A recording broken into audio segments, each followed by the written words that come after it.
Welcome students, आज के हमारे इस लेक्चर में हम हमारे इस चैप्टर की एक्सरसाइज 1.3 का क्वेश्चन नंबर 6 सॉल्व करेंगे।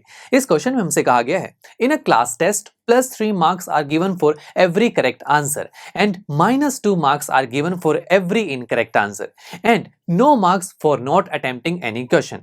तो दोस्तों यहाँ पर बात की जा रही है एक क्लास टेस्ट की। हमसे कहा जा रहा है कि अगर उस टेस्ट में एक क्वेश्चन सही दिया जाता है तो आपको उसके 3 मार्क्स मिलते हैं। तो यहाँ पर +3 होगा ना, बिकॉज आपके मार्क्स में 3 मार्क्स और ऐड हो जाएंगे। तो सबसे पहले तो ये गिवन है। फिर हमसे ये कहा गया कि अगर आपने किसी क्वेश्चन का गलत आंसर दिया है तो आपको -2 मार्क्स मिलेंगे। -2 मींस यस, आपके जो मार्क्स बन रहे होंगे उसमें से 2 मार्क्स डिडक्ट कर ली जाएंगे, सबट्रैक्ट कर ली जाएंगे, दैट्स व्हाई -2 है। और हाँ, अगर आपने कोई क्वेश्चन छोड़ दिया है, आपने कोई आंसर नहीं दिया उसका, तो आपको कोई भी उसका मार्क नहीं मिलेगा। ओके, अब चलिए इसके रिगार्डिंग हमसे सबसे पहले पूछा गया है, Radhika scored 20 marks if she has got 12 correct answer, how many questions had she attempted incorrectly. तो दोस्तों यहाँ पर हमसे कहा जा रहा है कि राधिका नाम की लड़की ने इस क्लास टेस्ट को अटेम्प्ट किया और उसके 20 मार्क्स आए टोटल। हमसे ये भी कहा गया कि उस टेस्ट में उसने 12 करेक्ट आंसर्स दिए। अब हमें बताना है कि उस टेस्ट में उसके कितने इनकरेक्ट आंसर्स थे। ये काफी इंटरेस्टिंग है। देखिए दोस्तों, सबसे पहले गिवन क्या क्या है, यस हमें पता है कि उसके टोटल मार्क्स 20 हैं और करेक्ट आंसर्स उसने कितने दिए, 12। हमें इनकरेक्ट आंसर्स निकालने हैं। ये कैसे निकालें? देखिए, हमें कोई अननोन क्वांटिटी निकालनी हो तो हम नॉन क्वांटिटीज की तरफ ही जाते हैं, राइट। और राधिका से रिलेटेड हमें ये पता है कि उसके टोटल मार्क्स थे 20 और करेक्ट आंसर्स उसने दिए 12। तो यहां से इनकरेक्ट आंसर्स कैसे निकालें? देखिए जरा, अगर कोई टोटल मार्क्स अगर राधिका के जब कैलकुलेट किए जा रहे होंगे तो क्या क्या देखा गया होगा?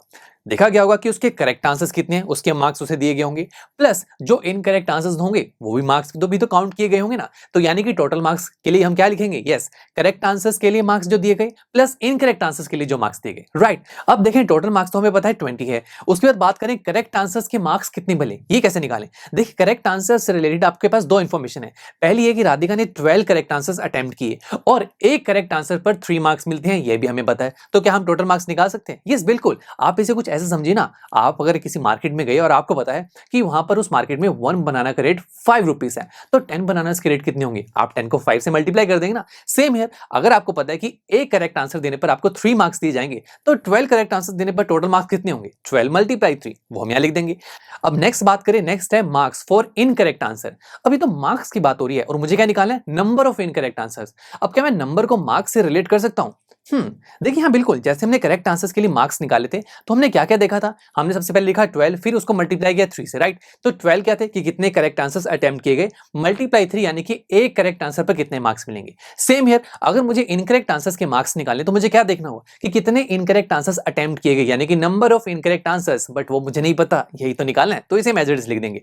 मल्टीप्लाई फिर किससे करते हैं, यस कि एक इनकरेक्ट आंसर पर कितने मार्क्स मिलेंगे, वो है -2, उससे हम -2 से मल्टीप्लाई कर देंगे। तो बस देखिए, इस पूरे इक्वेशन में इनकरेक्ट आंसर जो है, नंबर ऑफ इनकरेक्ट आंसर्स, यही तो अननोन वैल्यू है और यही हमें निकालना है। चलिए शुरू करते हैं, इसे सॉल्व करते हैं।